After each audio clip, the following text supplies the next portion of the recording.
បាទជំរាបសួរបងប្អូនយើងវិលជួបគ្នាជាថ្មីម្ដងទៀតក្នុងការរៀនភាសាអង់គ្លេសរបស់យើងថ្ងៃនេះយើងនឹងរៀនបកប្រែអត្ថបទរបស់យើងជាបន្តទៀតអូខេអញ្ចឹងនេះគឺជាអត្ថបទកសែតដកស្រង់ដែរអូខេហើយក្នុងហ្នឹងគឺគេសរសេរថាម៉េច according to the official outcome of the meeting taking this opportunity Prime Minister Hun Manet renewed his call for the prompt release of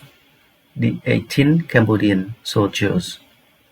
on humanitarian grounds and in accordance with the commitments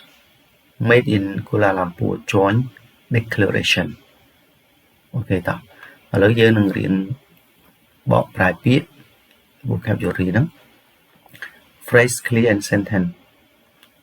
នៅក្នុងអត្ថបទហ្នឹងណានៅក្នុងអត្ថបទហ្នឹងអូខេសម្រាប់បងប្អូនដែលមិនទាន់បានចុច Subscribe សូមជួយ Subscribe ម្នាក់មួយដើម្បីទទួលបានមេរៀនថ្មីៗពីខ្ញុំអូខេតោះឥឡូវក្នុងហ្នឹងមានពាក្យបាយទេអូខេឥឡូវយើងមើលពាក្យaccording to ណា according to ប្រែថាយោងតាមអូខេ according to យោងតាមយើងប្រែថាយោងតាមយោងទៅតាមអីមួយមែនណាអូខេ according to ហើយពាក្យ official ហ្នឹងមានន័យជាផ្លូវការofficial outcome មានន័យថាលទ្ធផលណាលទ្ធផលដែលយើងទទួលបានពីអីមួយ outcome អោបបងប្អូនចេះណារបស់ឬក៏នៃ the meeting កិច្ចប្រជុំការប្រជុំណាការប្រជុំអញ្ចឹងមកប្រយោគនេះខ្ញុំប្រែថាម៉េចយោងតាម according to យោងតាម the official outcome លទ្ធផលជាផ្លូវការ of the meeting របស់កិច្ចប្រជុំហើយឥឡូវយើងមើល quotation mark នោះយើងមើលប្រយោគក្នុងផានប្រសញ្ញានេះ quotation mark នេះនិយាយពីខ្លះណា taking this opportunity មានន័យថាឆ្លៀតក្នុងឱកាសនេះអញ្ចឹងពាក្យ opportunity មានន័យថាឱកាសយើងអាន opportunity ក៏បាន opportunity ក៏បានឱកាសណា taking យកតែ taking គេសរសេរវាទៅជាច្រើនណា taking this opportunity មានន័យថាដែលឆ្លៀតនៅក្នុងឱកាសនេះអញ្ចឹង taking this opportunity ហ្នឹងគឺទាំងអស់នេះយើងប្រែថាឆ្លៀតនៅក្នុងឱកាសនេះអញ្ចឹងនៅក្នុងនេះគេសរសេរវាជា present participle phrase វាបញ្ជាក់ន័យទៅឲ្យ Prime Minister ហ៊ុនម៉ាណែតអូខេមានន័យថាឆ្លៀតនៅក្នុងឱកាសនេះ Prime Minister ហ៊ុនម៉ាណែតលោកនាយករដ្ឋមន្ត្រីហ៊ុនម៉ាណែត renew មានន័យថាធ្វើវាសារជាថ្មីម្ដងទៀតណាបើយើងធ្វើកិច្ចការអីបើយើងនិយាយសារជាថ្មីម្ដងទៀត renew his call ណា call ពេលនេះសំដៅលើការអំពាវនាវណា call ការអំពាវនាវការស្នើសុំឲ្យមួយណាជាង renew his call មានន័យថាបានអំពាវនាវបានធ្វើការអំពាវនាវសារជាថ្មីរបស់គាត់អូខេទាំងអស់ហ្នឹងមានន័យថាបានអំពាវនាវសារជាថ្មីរបស់គាត់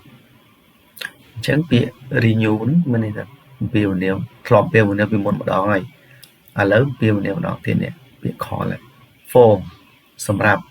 អីគេ the prompt release ការដោះលែងជាបន្ទាន់អញ្ចឹងពាក្យ prompt ពេលហ្នឹងវាជា adjective យើងប្រែថាជាបន្ទាន់ភ្លាមprompt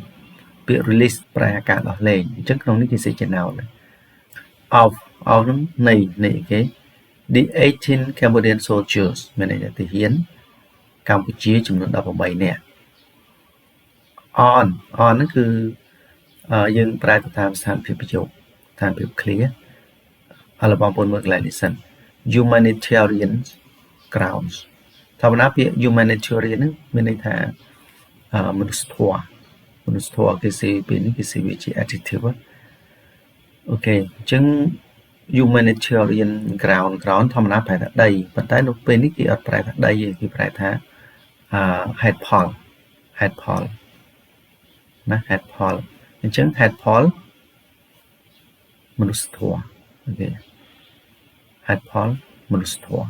នេះ humanitarian grounds មានន័យថាហេតុផលមនុស្សធម៌ហើយក្នុងហ្នឹងគេសេថា on humanitarian ground ចឹងក្នុងយើងប្រែថាលើអីអនប្រែនៅលើហេតុផលមនុស្សធម៌អូខេ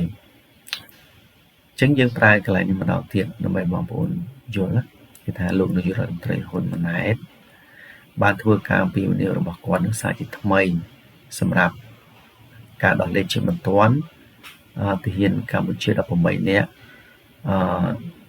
គេថាលើហេតុផលមនុស្សធម៌អូខេដោយផ្អែកលើហេតុផលមនុស្សធម៌អញ្ចឹងអនពេលហ្នឹងយើងប្រែថាដោយផ្អែកលើអញ្ចឹងទៅណាដោយផ្អែកលើហេតុផលមនុស្សធម៌អូខេអញ្ចឹងខ្ញុំបានប្រាប់បងប្អូនពីអនហ្នឹងប្រែច្រើនពីវាពីធម្មតាយើងប្រែថាអនហ្នឹងប្រែនៅលើមួយទៀតយើងអាចប្រែថាស្ដីអំពីលើហេតុផលអីមួយអញ្ចឹងណាអាស្រ័យលើសារភាពយោយើងប្រែឲ្យវាសមឲ្យវាស៊ីន័យគ្នាអូខេ and in accordance with នឹងស្របតាមនេះពាក្យ in accordance with ទាំងវាជា phrase អញ្ចឹងពាក្យទាំង3នឹងចូលគ្នាមានន័យថាស្របតាមណាស្របតាមដែលត្រូវគ្នាជាមួយនឹងដែលស៊ីគ្នានឹងអូខេនៃវាតែមួយឯង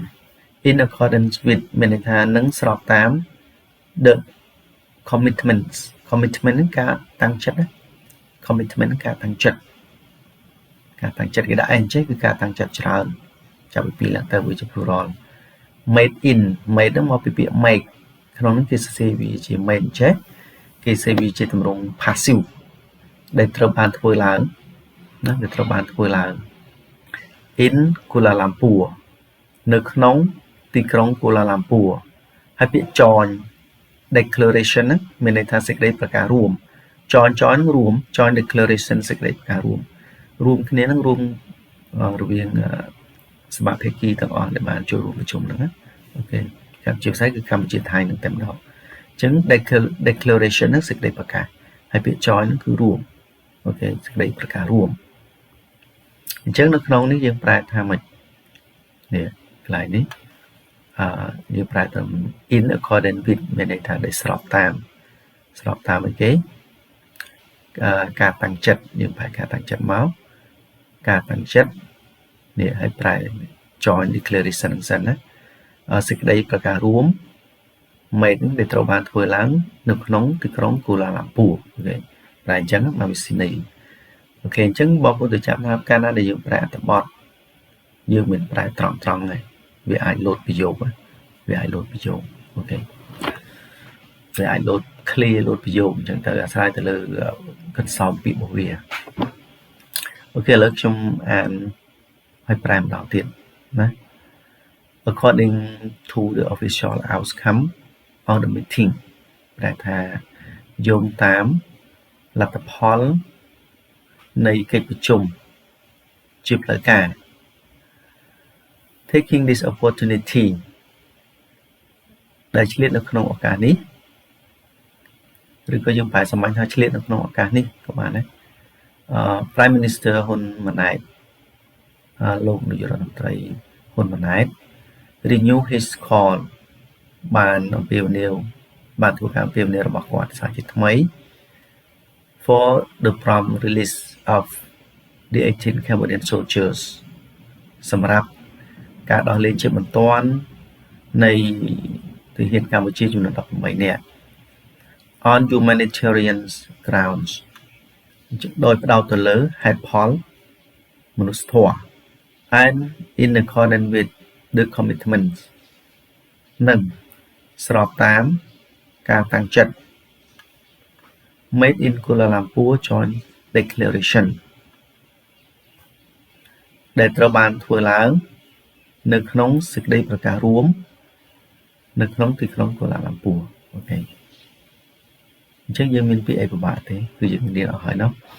អូខេអញ្ចឹងយើងជួបគ្នាទៀតនៅមេរៀនក្រោយបងប្អូនកុំភ្លេចជួយ Subscribe ជួយសញ្ញាកណ្ដឹងម្នាក់មួយដើម្បីទទួលបានមេរៀនថ្មីៗពីខ្ញុំ